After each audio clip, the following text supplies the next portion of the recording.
Now to the US, and President Trump has declined to apologise for a racist video posted on his social media account depicting former President Barack Obama and his wife Michelle as apes. Mr. Trump blamed a member of his staff for what he called a mistake. Now deleted, he is facing a significant backlash. The video, which the BBC is not showing, is a parody of Disney's The Lion King. It depicts Mr. Trump as a lion, while senior Democrats are portrayed as various animals while worshipping him.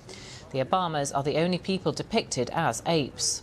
The White House press secretary, Caroline Leavitt, initially defended the video. Speaking on Air Force One, President Trump said, "I didn't see the whole thing," claiming the video was published in error, and he only saw the start of the video, which was focused on alleged voter fraud, and claims he gave it to staff to post.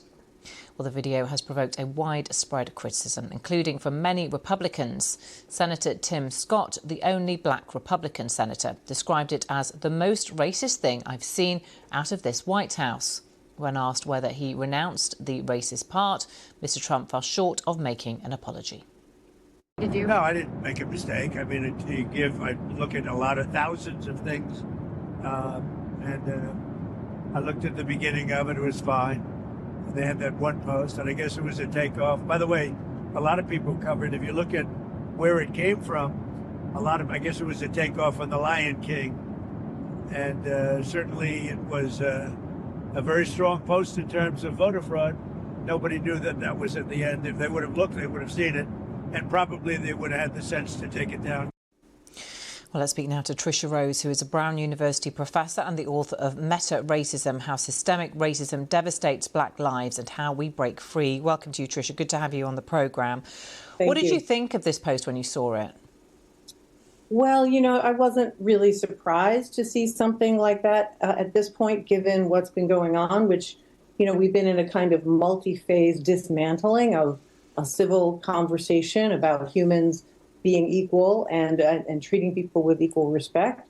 And so there's been quite a retreat from that entire understanding that, you know, obviously civil rights movement in this country spent, 50 years trying to instantiate. So it was not surprising, but it was very disappointing in that there's been traction moving in this very backward and potentially quite dangerous sort of time in our history. Yeah, what did you think about the way the White House framed it? Initially a joke, then a mistake, but no apology. Well, first thing about a joke, jokes are racist some of the time. There are racist jokes, there are sexist jokes, there are jokes that are neither racist nor sexist. So to say that it was a joke has absolutely nothing to do with whether or not it was racist. Both things happen at the same time. And jokes are actually extremely powerful ways of disarming critique because you look like you're taking it too seriously. It normalizes prejudice because it sneaks in under the radar.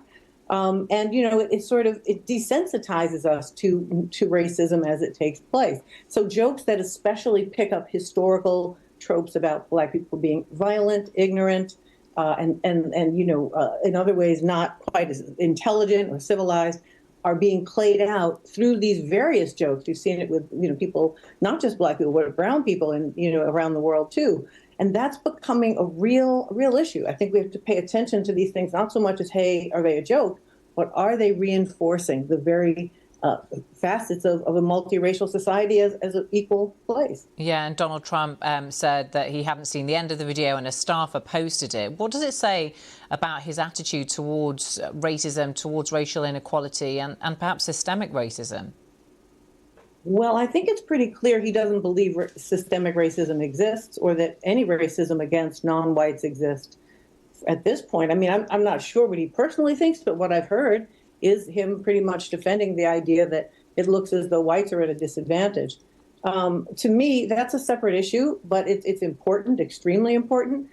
And it actually, one of the things that connects them below the radar is that if you get people comfortable with these racist jokes, then you'll be very uncomfortable with actual racism against Black people because then your jokes are really not so funny. So he's trying to separate those two spaces and reinforce a hierarchy that has been, really the foundation of our country. There has been a backlash from within his own party as well as across the political divide. What kind of reaction has there been perhaps amongst the MAGA base, the electorate, more widely? And do you think this could have any impact on him politically? No, I would say probably not any negative impact too much, because the people who are already likely to be very upset about that are already upset. And, Tim Scott, okay, that was a little bit surprising, but, I think this is really a piece of a much broader project. And when you look at it in that way, you can see, as I talk about in Metaracism, how they interconnect, how the jokes work with the kind of hyperactivity against, people by ICE, and the violence and the escalation and the renaming of who's doing the instigating. All of that is a part of a bigger project to reframe what it means to be an American, who's deserving of certain kinds of rights.